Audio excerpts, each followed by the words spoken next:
ஆண்டவர் உங்களோடு இருப்பாராக, உம் ஆன்மாவோடும் இருப்பாராக. தூய மத்தேயு எழுதிய பரிசுத்த நற்செய்தியிலிருந்து வாசகம். ஆண்டவரே மாட்சியுமக்கே. அதிகாரம் 11, இறைவார்த்தைகள் 20-24 முடிய. அக்காலத்தில் இயேசு வல்ல செயல்கள் பல நிகழ்த்திய நகரங்கள் மனமாறவில்லை. எனவே அவர் அவற்றை கண்டிக்க தொடங்கினார். கொராசின் நகரே, ஐயோ உனக்கு கேடு! பெத்சாய்தா நகரே, ஐயோ உனக்கு கேடு! ஏனெனில் உங்களிடையே செய்யப்பட்ட வல்ல செயல்கள் தீர் சீதோன் நகரில் செய்யப்பட்டிருந்தால் அங்குள்ள மக்கள் முன்பே சாக்குடை உடுத்தி சாம்பல் பூசி மனமாறி இருப்பர். தீர்ப்பு நாளில் தீருக்கும் சீதோனுக்கும் கிடைக்கும் தண்டனை விட உங்களுக்கு கிடைக்கும் தண்டனை கடினமாகவே இருக்கும் என நான் உங்களுக்கு சொல்லுகிறேன். கப்பர்நகுமே, நீ வானளாய் உயர்த்தப்படுவாயோ? இல்லை, பாதாளம் வரை தாழ்த்தப்படுவாய். என்னுடன் செய்யப்பட்ட வல்ல செயல்கள் சோதோமில் செய்யப்பட்டிருந்தால் அது இன்று வரை நிலைத்திருக்கும். தீர்ப்பு நாளில் சோதோமில் கிடைக்கும் தண்டனை விட உனக்கு கிடைக்கும் தண்டனை கடினமாகவே இருக்கும் என நான் உங்களுக்கு சொல்லுகிறேன் என்றார். இது வாழ்வு தரும் கிறிஸ்துவின் நற்செய்தி. கிறிஸ்துவே எமக்கு புகழ். இறையேசுவில் பிரியமான சகோதர சகோதரிகளே, தாயாம் திறவையானது ஜூலை மாதத்துடைய 15ஆம் நாளாகிய இன்று புனித பொனவெந்தூரை நினைவு கூறுகின்றது. இவர் இத்தாலிய தேசத்திலே பிறந்தவராக தன்னுடைய வாழ்நாளிலே சிறு வயதிலேயே நோய்வாய்ப்பட்டு விடுகின்றார். 4-5 வயதிலே இருக்கிற பொழுது தன்னுடைய வாழ்விலே பல்வேறு இன்னல்களால் உபாதைகளால் துயரப்படுகிறார். அப்பொழுது புனித பிரான்சிஸ் அசிசியாருடைய பரிந்துரையால் சுகம் பெறுகிறார். அதன் பிறகு அவர் அந்த பிரான்சிஸ் சபையிலே, அசிசியாருடைய சபையிலே சேர்ந்து அங்கு பிரான்ஸ் நாட்டிலே பாரிஸ் நகரிலே படிக்கின்றார். அந்த குருத்துவ படிப்பை பெற்று அந்த துறவர வாழ்விலே நல்ல ஒரு துறவியாக மாறுகின்றார். அவருடைய அருமையான ஒரு நண்பர் புனித தாமஸ் அக்வினாஸ், இறையல் நல்ல ஒரு அறிஞர், பல்வேறு புத்தகங்களை நம்முடைய திருவைக்கு கொடுத்திருக்கிறவர். இவர்கள் இருவருமே நண்பர்களாக இருக்கிறார்கள். புனித பிரான்சிஸ் அசிசியாரை பற்றி ஒரு முறை அவருடைய வரலாறை இவர் எழுதி கொண்டிருக்கிறார். அப்பொழுது தாமஸ் அக்வினாஸ் துறவர் மடத்துக்கு வருகிறார்.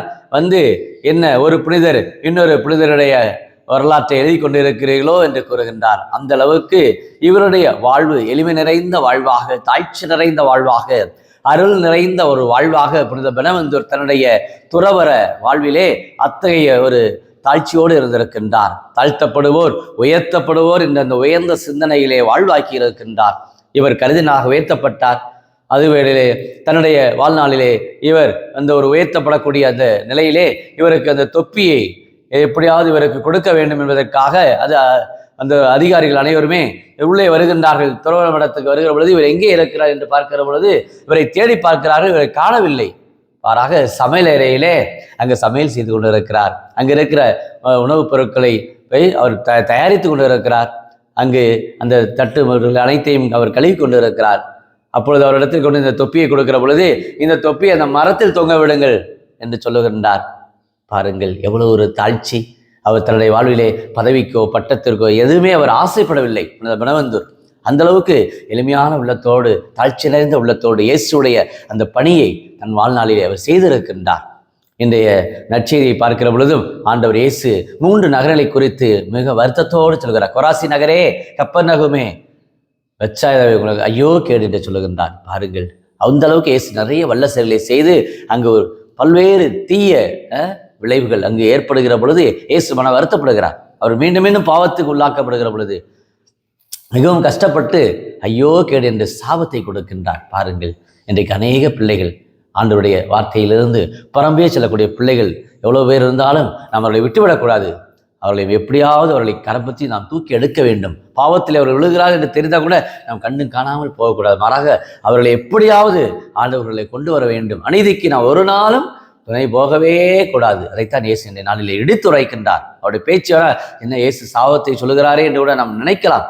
ஆனால் அவ்வளவு மன வருத்தத்தோடு பேசுகின்றார். இவ்வளவு செயலை செய்தேனே, இதை நான் தீர் சோதனையிலே செய்திருந்தால் கூட இங்கே எத்தனையோ மக்கள் மனம் மாறி இருப்பார்களே என்று சொல்லுகிறார். முதல் வாசகத்தை பார்க்கிற பொழுது நீரிலிருந்து எடுக்கப்பட்டவன் மோய்சனே, அவருடைய அந்த பிறப்பு வரலாற்றை பார்க்கிறோம். அவர் அங்கு அந்த எபிரேயருக்கு எதிராக இருந்து அங்கிருக்கிற அநீதிகளை அவர் தட்டி கேட்கின்றார்.